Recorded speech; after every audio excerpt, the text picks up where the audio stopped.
Hi friends, இங்கே பாருங்கள் ருத்ராட்ச மரம். சிவபெருமானுடைய அருள் உள்ள ருத்ராட்ச மரம். இது ருத்ராட்ச மரத்துக்காக நம்ம காஷ்மீர் போகணும், இமயமலைக்கு போகணும் அப்படின்னு அவசியம் இல்லை. நம்ம ஊர் ஊட்டி தமிழ்நாட்டில் ஊட்டி வந்தீங்கன்னா குன்னூரில் சிம்ஸ் பூங்கான்னு ஒன்று இருக்குது.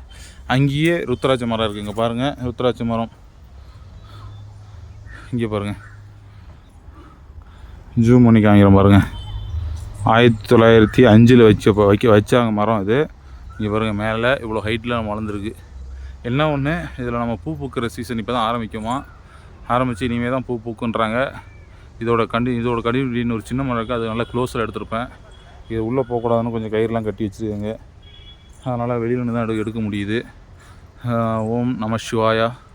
சிவபெருமானை போற்றி. சிவபெருமான் அருள் வேணுங்கிறவங்க லைக் பண்ணுங்கள், வேணாங்கிறவங்க லைக் பண்ணுங்கள். எல்லாருக்கும் அருள் தருவார் சிவபெருமான். லைக் பண்ணுங்கள்.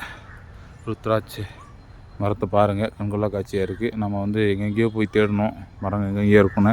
நம்ம ஊருக்கு பக்கத்தில் ஊட்டியில் தமிழ்நாட்டிலேயே மரம் இருக்குது. வெளி மாநிலத்துக்கு போய் பார்க்கணுன்னு அவசியம் இல்லை. ஆனால் என்ன ஒன்று, பூ பூக்கிற டைம் இப்போ தான் சின்ன பூ அந்த சின்ன மரத்தில் இருக்குது. இதில் அது கூட இல்லை. அந்த விஷயம் எனக்கு தெரியல. இதுதான் ருத்ராட்ச மரம். பாருங்கள், நான் போய் சொன்னாலும் இங்கே எழுதி விட்டிருக்காங்க, பார்த்துக்கோங்க. ஓகே, பாய் மக்களே, பாய்.